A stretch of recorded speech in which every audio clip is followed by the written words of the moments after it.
Coming up this week on the Rock for Him podcast, we talk to Nate Parrish.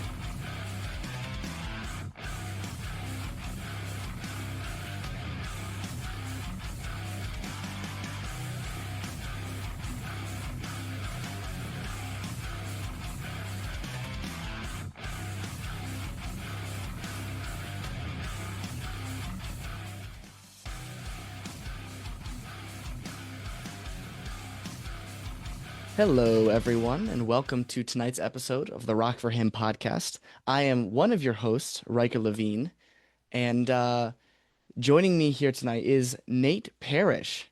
How's it going, man? What is up? Good to meet you. Yeah, it's good to meet you. I mean, we were just talking. Unfortunately, Jason had something going on tonight, and something came up last minute for Jeremy, so neither of them could be on. But I'm not entirely sure this wasn't a plot from those two to like get us to know each other because you know Jason and Jeremy pretty well at this point, and we've never actually met. We've So never met. it This is might a have been a parent big trap. conspiracy. It's a parent trap situation. They're trying to get us to meet and Yeah. get back together. So that's Yeah, cool. there you go. There you go. So anyone who wants to, razz them a little bit in the comments for slacking tonight, go ahead and do that. Please do. Um, so for me, who I mean, I wouldn't say. I mean, like I said, we've never actually met before, and I've been listening to your music recently, which I've really been enjoying. But for myself, and for maybe some of our other viewers who are newer or don't know about you and your music as well, tell us a little bit about who you are and the kind of music you do and why Yeah. you do it. Well, I'm Nate, and I've been doing music for 20 years, maybe. I started off in punk bands, and that was my first. My parents had really good taste in music, so I was fortunate to grow up with good music. But I think punk rock was my that was like my music. When I heard it, it really spoke to me, and so I got a guitar, and I was in a band, and I didn't even know what the chords were called or anything. I just started writing songs, and then I got into worship music. I'm a Christian. Um, I started going to church regularly right as I was graduating, and was exposed to worship music and what that was. And I thought, man, it's cool, but I don't really get it. It didn't really speak to me. So um, started, I joined a band, and we started writing our own worship music, and it had screaming in it and all that kind of stuff. And that kind of sent me off on a trajectory of doing music as a career. And I've been in a bunch of bands, and I have been doing solo music for the past 5 years, and been really, really enjoying that. And I write music because I think, like any artist, you have to, it's how you process. Um, just creating is what keeps you feel alive when you're creating, or at least I do. So I write songs that I need to hear, and hopefully they resonate with other people as well. But yeah. Cool. Yeah, I mean, so you mentioned that you do punk music right now pretty primarily, right? Yeah, I mean, it's such a like any genre. It's there's so many subgenres.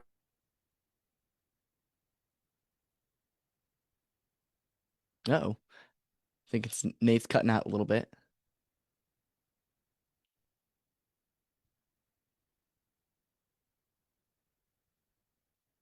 Still with us, Nate? Uh, You got me? oh, there you are. Was I frozen? You were frozen for a minute there, yeah, but I've got you back and you're Was my face in a cool clear. position or no? You were in a explaining. You could tell you were about to say something really great, and then it cut. And I was like, oh no. Uh, Uh, yeah, no, I guess that's the easy way to describe my genre of music, but it means different things to different people. I just like writing songs that have energy and that are catchy, and I try to say something that matters. And that the punk thing is I look at it as a mentality, like an ethos. It's a DIY um, kind of a thing, and so I don't think of it as much as a way something sounds. It's the way it feels, I guess. mm. And yeah, I read on your I think it where I read this was your Spotify description, but Mhm. kind of talking about how like how you approach punk as more in your mindset towards it. Mhm. Tell me a little bit about that, your mindset towards punk and playing punk music. So the bands that I grew up with that I love that happen to be punk rock bands, they all sort of made their own way, you know. And so I love that aspect, and I've always been creative, and I like being involved in all the things that go along with music and being in a band. So I do, I do my own artwork, my own merch designs. I do a lot of my own videos, the album design. I when I started doing solo music, I wanted to um, record it myself. So my first two albums I recorded, well, technically all of them I've recorded in like a room like this. Like that's my vocal booth right there. And yeah, I just think it's like I've been a part of record labels before, and I think it's a good idea if you can to have your hands on and control as much of the music and what happens with your music as possible. So I can record a song, do all the artwork, and I could put it out tomorrow if I wanted to, because I can, And I think that's a punk thing to do, that no one else gets a say in that. Yeah, yeah, I love that. Um, and obviously, unfortunately, that's kind of the reality with a lot of record labels and publishing companies and stuff like that, where it's like you could, and people have found really good ones that just Hmm. really want to support you, and we've talked with some of them before. But there is the reality that at a certain point, um, one, it's very rare Hmm. to find a label like that or a production company like that, and two, even the good ones at a certain point, they're wanting to monetize what you make. Yeah. Um, and there, yes, there's that punk side of some creators like you that are like, but I just want to make it, I just want to make it my own, and And I think that's listen, I'm awesome. not I'm not opposed to it. If there's a record label or whatever out there that wants to that hey Nate, here's $10,000, make an album. Of course, that would be awesome. It's pretty rare, and it's not often done without strings attached. So, but if you're out there and you're a really crazy wealthy person and you love to support Nate Parrish, just say you're a record label and you can help me fund my next project. I'm not There you opposed to go. it, but for right There you now, go. I'm good with DIY. There's the promo. There it We'll, is. there, That was we'll my put pitch. the How we'll was put it? that pitch out there. Was it compelling? Probably not, but All right. So, question that I had, I was watching one of your old interviews with Rock for Him, the one from last year. hmm. And right as the podcast started, Jeremy and Jason both have their nicknames, Sand Shoes and Big Boy. Hmm. And you mentioned that you needed to think of a good nickname for you on this because you hadn't Hmm. you hadn't thought of one yet. Has Uh-huh. that have you thought of one yet? Well, here's the reality of the situation. I don't remember that at all. So I um, honestly I'm wasn't still expecting working it. on Just it. curious. I'm still working on it. Nothing has come to my mind yet. You're gonna have to write this down because next time you're on, we're gonna Yes, ask you I need again. that nickname. Yeah, it's funny. All right. So one thing that we always ask our guests on, and even if we've had them on multiple times like we have with you, we always want to get your testimony Hmm. because it's such a encouragement for so many people, myself included, to hear these artists that we listen to talk about their faith and their walk. Hmm. Um, Tell me, and you don't have to take super long on it, but tell us a little bit about your testimony, how you came to know Christ.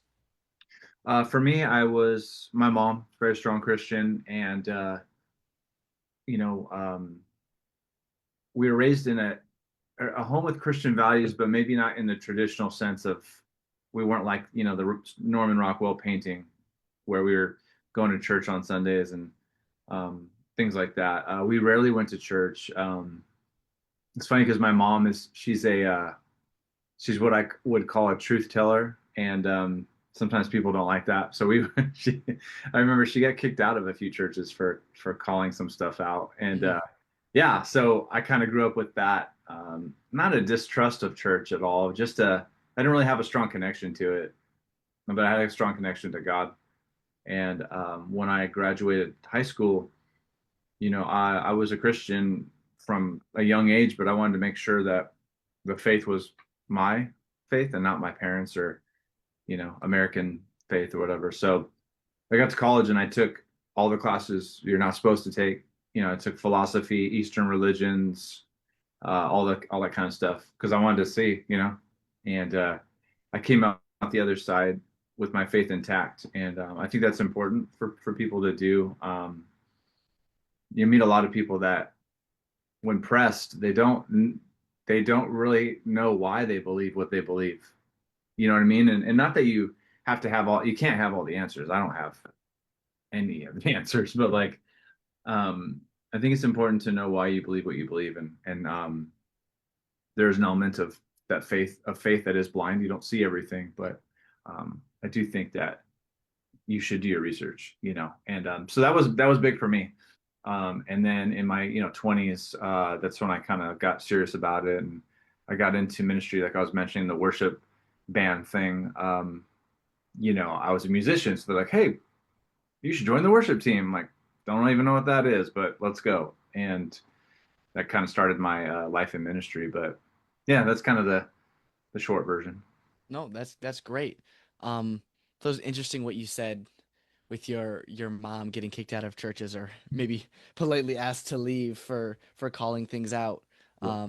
There's this a YouTuber I watch right now. His name is Mike Winger. He's Mhm. a YouTube theologian, and he's been going under heavy fire for just that, for actually calling out Mhm. corruption in the church like we're called to in Matthew. And Yeah. so it's very, very good, a blessing to have people like that are willing to call out wrongdoings. I like But Mike Finger. I like him a lot. I've been following him for a while, and yeah, I think he does important work. And it is interesting to watch how the term whistleblower. I don't love that term, but that's kind of what that is. I call it a truth teller, but it's amazing to watch people like Mike get called out, and people are so mad at him for just exposing what is someone else is doing. But he's the one like, Mike, don't make us aware of this issue. And it's like, you don't what about the guy that's actually doing the thing? right. It's, oh, I see a big boy. I see a big boy. How's it What's going, up, guys? Jeremy? How's it going, Riker? Hey, Nate. Hey dude, how are you, man? I'm good. You? I'm good. We're just getting to know each other. Yeah. We were saying Long time no how, see. yeah, we were talking about how it was probably a plot between you and Jason to make sure I was on here alone so that I could get to know Nate. I mean, no. They were hazing you. You're being hazed. He's the new. Still the new guy. So That's right. Oh, it's true. It's true. oh, I mean, So yeah, Nate was just telling us a little bit about his testimony, and we were talking about um the necessity of like people who are willing to call out wrongdoing in the church or corruption in the church or um yeah, stuff like that. Light yeah, light stuff. Yeah, super yeah. super light stuff. Right, right. So, oh, dude, your new album. Let's talk about that. Yeah, Make let's me a talk about mountain. I mean, I've got it on my top 5 for the year. it. Like Oh, seriously. that's cool, man. Thank you. I mean, what's been your favorite song? Um, I really like. I guess so. If it's my favorite song, it's the like I guess something I can listen to over and over. I really like "Make Me a Mountain." That song is very deeply personal to me, obviously, but um, I love that one. I think it's got a really cool feel. It's got strings on it and all that stuff. So I really like that one. And then the opening track, "You're Wrong Again," is just fun. Like it's just a really straightforward, fast. It is. It is. That's a good one. Yeah. I think the thing that struck me most about initially listening to it, and there was a lot that I liked about the album, but honestly, I'd like to focus for a second on the album art. Mm. I absolutely loved the album art. It felt so like I don't know, almost fun and like almost a little vintagey, like a Mhm. vintage punk rock band, which I absolutely love. Like an early 2000, obviously vintage is relative, but Right. Yeah, yeah. but you know what I mean, like that kind of feel, which I absolutely loved, and it definitely I think got me in a fun mindset going into listening to the album. Yeah, that's always a fun part about putting out an album or doing music. That's one of the things I love the most about it is, okay, now I get to do the artwork, and that's always really fun. And that cover is actually not the original cover. I have variation, um, but yeah, I really like. Obviously, I love like all the kind of like monstery '90s type of like slime and bright colors and Yeah. Ninja Turtle stuff kind of things, and I like putting in little Easter eggs in all the artwork. So if you have any of my albums or any of the single artwork, you'll see reoccurring pictures and things like hidden in there. So it all has like symbolism. There's all has a lot of meaning in it, and hopefully people spend time and you kind of, okay, I saw that somewhere else, and I don't know, Yeah. it's fun to do. No, that's super cool. It is. It's a lot of fun. So, is it this week you're playing with the Alien Ant Farm, or is that Yeah, Wednesday. Wednesday? That's what I Yeah, thought. it's a Wednesday show, which is kind of unique, but I love that. It's cool. Middle of the week, yeah. Yeah, why not? Why not? Why wait till Friday or Saturday? Let's just It's a do it good right idea. in the middle of the week. But yeah, that's coming up. It's gonna be fun. So that's your end of the year, right? Last show Yeah, for the year. so well, that's my local show, and then I'm doing a acoustic show with Aaron Gillespie at the end of the month. Okay. But that's up north. That's like 6 hours from Bakersfield. So the Alien Ant Farm is like the only local one that I'm doing. Cool. Yeah. That'll be fun. Yeah, heck yeah. Yeah, I'm looking You forward guys to will you guys will blow them out of the water. it.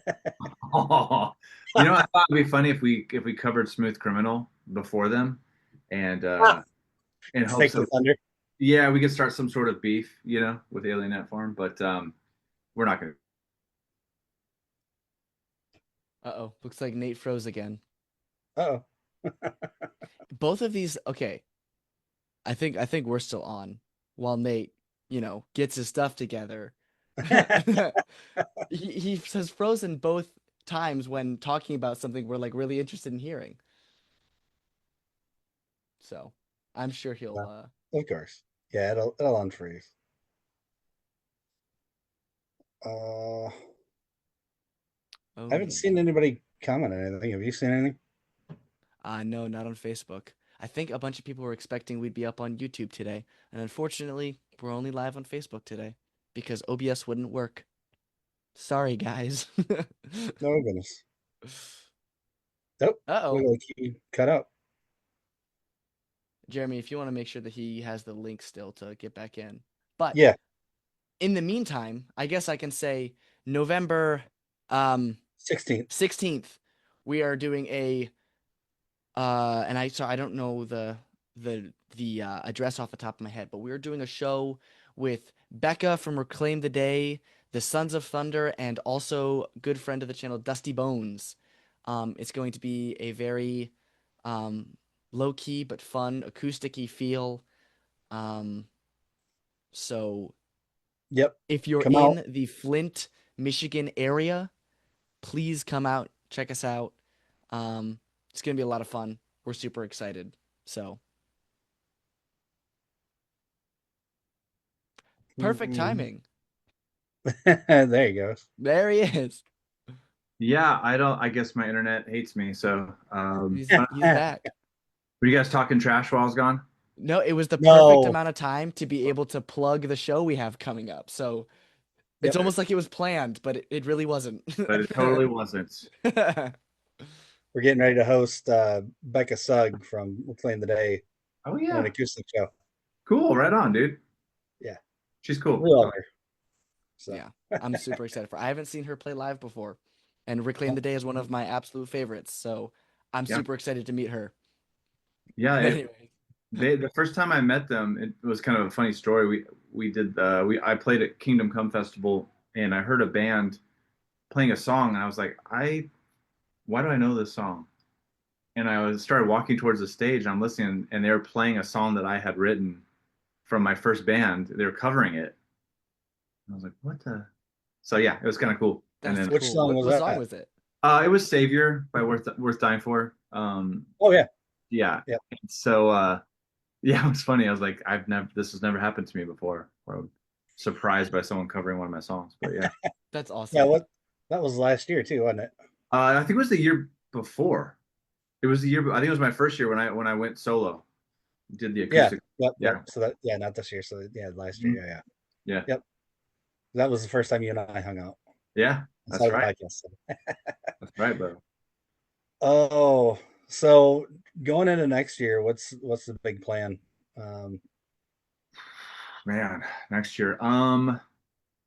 Well, just the album's out now. It's kind of interesting. The album's out, and you're like, okay, I guess it's out. Still playing shows, and I've had a lot of life change this last couple months, and so I don't really have a normal job right now. I'm sort of just out there doing right. stuff, graphic design. I've been playing guitar for like recording guitar parts for bands, and I don't even know where, just Yep. random bands, and I'll be flying out and playing some solo stuff, and so I'm kind of I'm trying to make ends meet doing the things I love to do, and hopefully God's been providing, but it's kind of a little bit of, not scary, but it's different. It's different, and so just seeing where that goes. I'm always writing music. I'm always writing music, and I've been thinking about connecting and doing more stuff directly with fans. It sounds weird to say fans, but you know what I mean, like people that support my music and Yeah. listen to my music. So kind of toying with the idea of doing some sort of like Patreon thing where I, you know, um, release songs directly to people. Just because I got a bunch of songs that I'm always writing. Yeah. And so thinking about doing something different with releasing music in general, just different ways of doing it, you know? Hmm. Yeah, a lot of that. So a lot of the same, a lot of the same stuff that I've been doing, but just finding, better and more creative ways to do it. Hmm. And So then I've coming up got. with go ahead, Go ahead. Riker. I was just gonna say I have a question that um is kind of I don't know, I think it kind of relates. I'm teaching a lesson to our youth group this Wednesday, and it's Mm, about journaling. mm, And I'm curious, since you write music, write lyrics, you mhm. do a decent amount of writing. If you have any thoughts as to what journaling has become for you, how it, if at all, helps in your walk, the way you write music, the way you meditate. Mhm. Yeah, it's funny because I have one of my best friends. He was always really on me about journaling. Like, why do you want me to journal, bro? He's like, because you forget what God has done. You forget, so you Mm-hmm. can look back and like, what? Oh yeah, I remember that. So I've been off and on trying to journal more.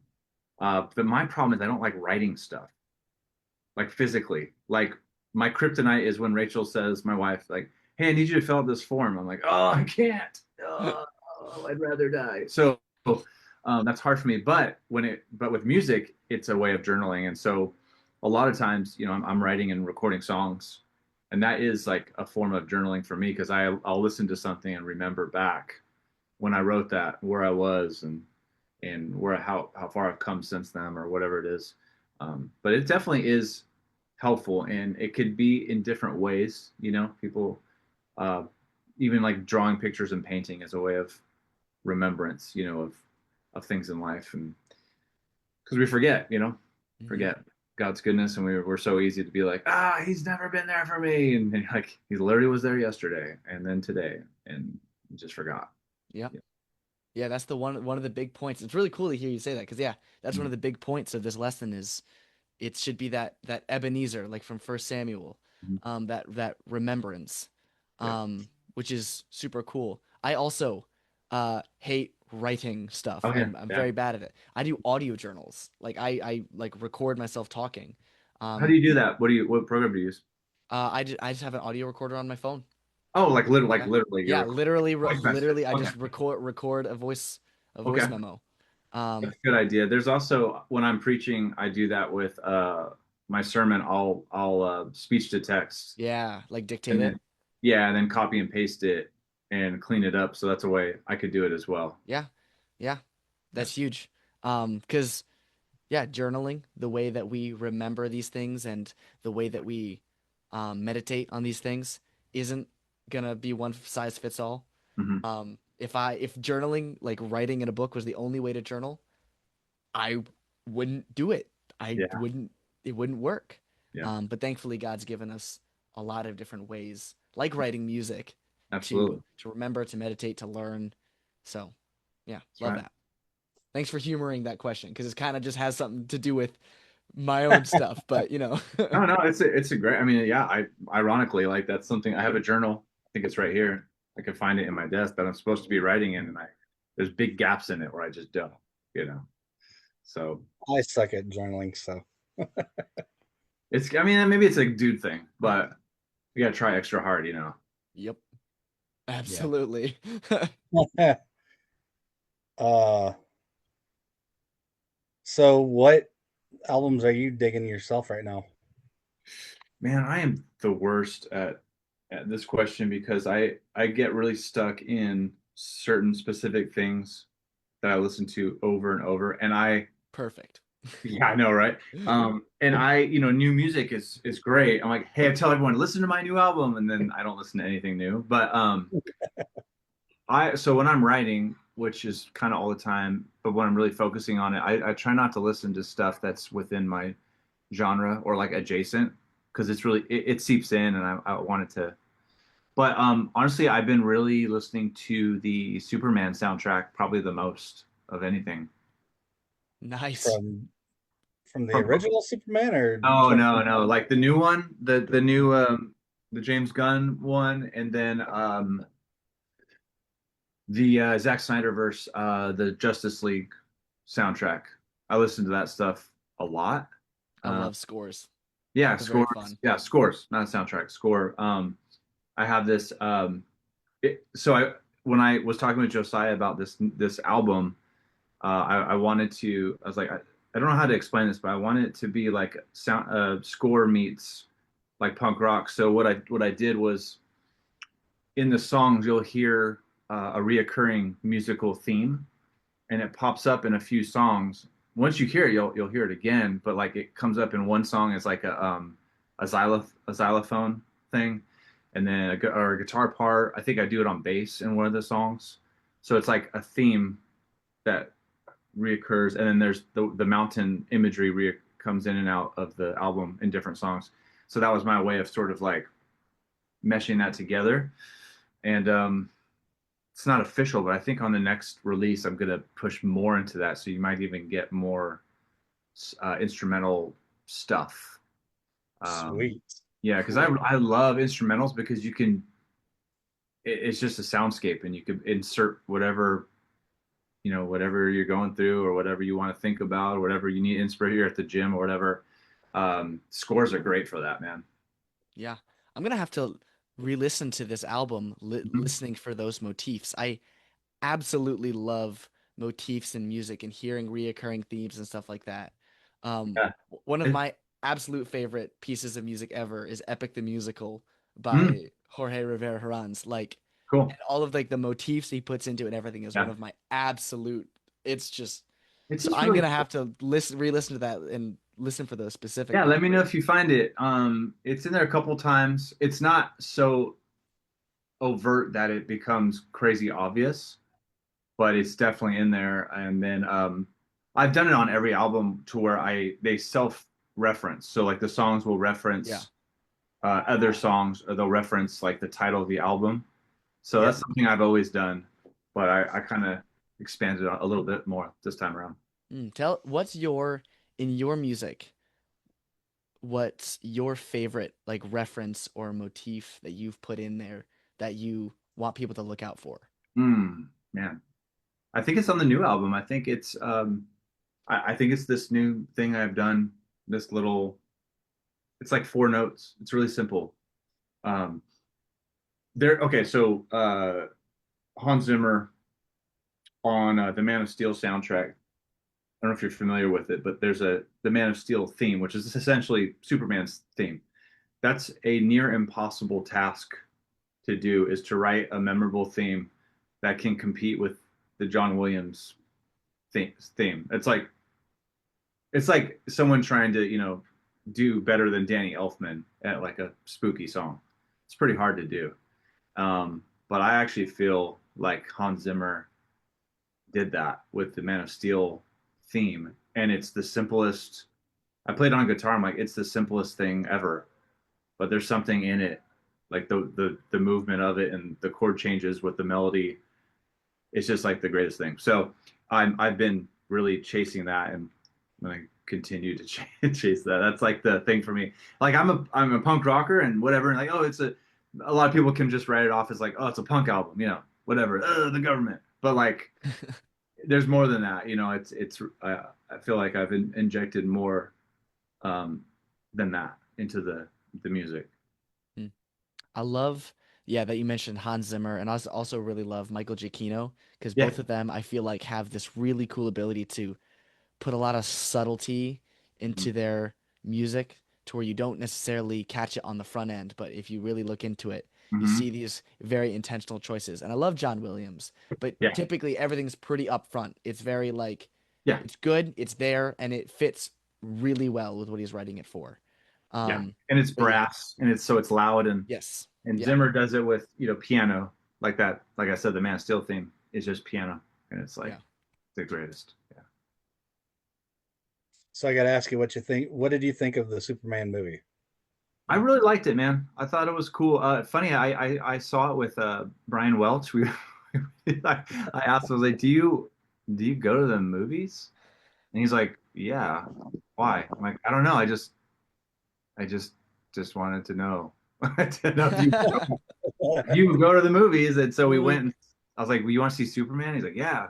So we saw Superman. So that was really cool getting to watch it with him. But um, I liked it a lot. I still, this is a Zack Snyder poster behind me. So um, I love his treatment of superheroes, how they're very dark and deconstructed and grounded. I prefer that personally with those characters. With Marvel, it's different. It's hard to be grounded with a guy that turns green and grows to 10 times his size, right? That's hard to Right. grounded. But with a Batman or even Superman, you can be grounded and make it believable. So I prefer his treatment, but I really liked the new one. I thought it was fun. It was light. It was. I guess it was to me. It was like a really really good TV show. Like that's a great episode of a TV show. That's how I saw it, and Yeah. it was cool, man. What did you think? You like it? I liked it. I Yeah. know there's a lot of people who hated it, but I thought it worked well for what, you know, it's setting up. It's a rebooted universe. So I mean, Yeah, it had the things that I would want from a superhero movie. It had action and it had heart. I mean, yeah, I don't really ask for much more than that, honestly. and Superman's a punk rocker. You And know, I thought that was so funny when I was like, wait, when she said that, she's like, or something he said like kindness is the new punk rock, and I was like, wait a second, are we being punk rock? And then the Iggy Pop song at the end, which I really like. I like Iggy Pop too, and I was like, all right, it's cool. That's cool. yeah, I haven't seen it. And it's not because I'm like You need to, avoiding Baker. it, but Yeah, I just don't watch movies like ever. sure. So Yeah, I haven't got around to it. But I've heard good things about it. it's good, And man. It's good. and Yeah. while I obviously respect the people that like the Snyderverse more, Hmm. there's also on the other end of the spectrum the Snyder cultists that Oh just yeah. like are ravenous, foaming at the mouth to tear down anything new, and it's like, okay, guys, come on. No, it's funny because I love all that stuff, but yeah, I have the ability to also like other stuff, Which is um, good, which is good. I especially think as an that's positive. artist. Yeah, I think that's positive, but I definitely understand. That's the cool one thing I like about Zack Snyder is you really like what he does or you hate it, and I actually think that's cool. I would much rather have that than someone be indifferent, about your art, where they're like, oh, mm-hmm, it's fine. I would rather have them be like, "Oh my, I hate this so much." I'm like, cool, this is good. People So hate Snack Cider. we we are running out of time currently. Okay. So um one thing, I mean, I'm sure obviously you've had this with us in previous podcasts, but we love to pray for our guests. How can we be praying for you right now, Nate? Oh man, um, life is weird. Just direction. I'm in between all the things right now. So yeah, just direction, God's direction. I know He has a plan. I would like it if He would tell me the plan, but typically doesn't. Don't we all? It'd be cool if He could journal it for me, could write it down, and well, I guess He sort of did. Hey, good use case for journaling is figuring out the will of God. Write it down and put it in a post-it note for me, God. But yeah, just direction, yeah, wisdom. Yeah. All right, cool.